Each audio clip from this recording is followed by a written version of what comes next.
Ini Seperti apa ini? tapi ada tadi yang menarik kan laporan Pak Gubernur tadi penyampaiannya bahwa Sulawesi Selatan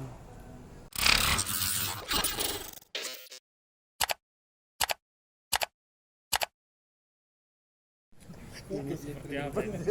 tapi ada tadi yang menarik kan laporan Pak Gubernur tadi penyampaiannya bahwa Sulawesi Selatan diberi pengakuan oleh Pak Presiden ya. Nah, kemudian saya sendiri kan tadi juga menyampaikan bahwa saya tentu sangat menyambut positif ini perkembangan ini, bahwa positif rate-nya itu kan kita menurun di Sulawesi Selatan. Laporan COVID itu sudah antara 10 sampai 14 dan sudah ada beberapa daerah. Tadi saya juga dikirimi data Prof. Dari Satgas COVID-19 ini, tapi saya belum telah betul ya. Jadi ada beberapa kabupaten di Sulawesi Selatan itu yang angkanya sudah di bawah 1. Ya, angkanya di bawah 1 menurut Prof.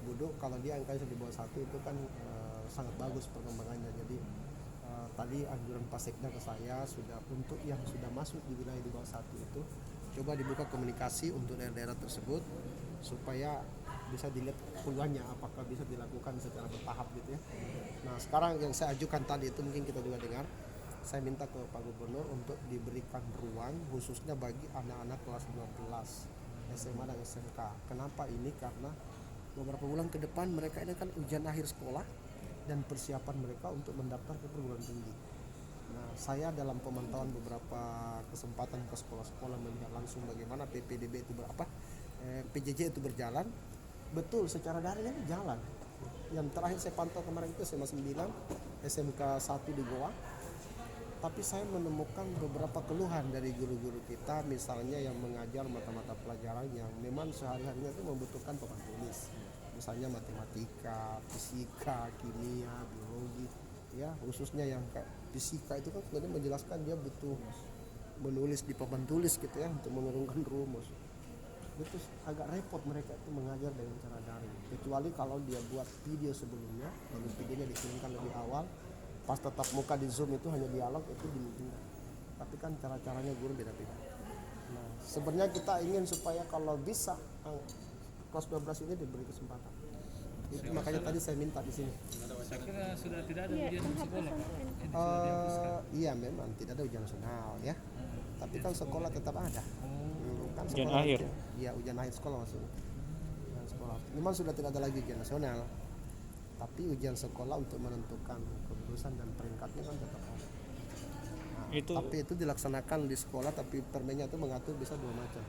Bisa langsung tatap muka, bisa juga melalui daring.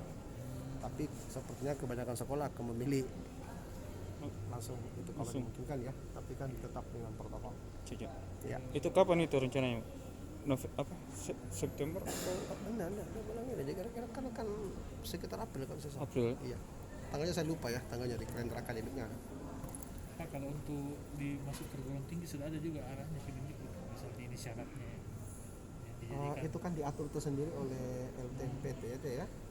Yang kami lakukan di Disdik, saya sudah kerjasama dengan UNHAS, kerjasama dengan UNM untuk melakukan sosialisasi tentang penerimaan mahasiswa baru 2021. Mulai tanggal 28 kemarin, 28, 29 itu UNHAS, 28, 29 UNHAS, 30, 31 itu UNM. Sosialisasi dengan mengundang para kepala sekolah, wakil kepala sekolah, kemudian operator, dengan juga dihadiri oleh perwakilan sebagian besar dari siswa SMA, SMK kelas 12. Sosialisasinya itu untuk mendapatkan informasi lebih lengkap. Nah, kira-kira minggu ini akan ada juga sosialisasi dari Politeknik Negeri Ujung Pandang, dan saya masih menunggu jadwal dari UIN Alauddin. Siap. Nah, itulah yang bisa kami lakukan, tapi kalau ketentuannya sudah diatur di sosialisasi khusus. Sosialisasi sudah ada. Mulai kapan kan polanya tetap 3 ya, ada SNMPTN, SBMPTN dan yang mandiri. Siap. Ya.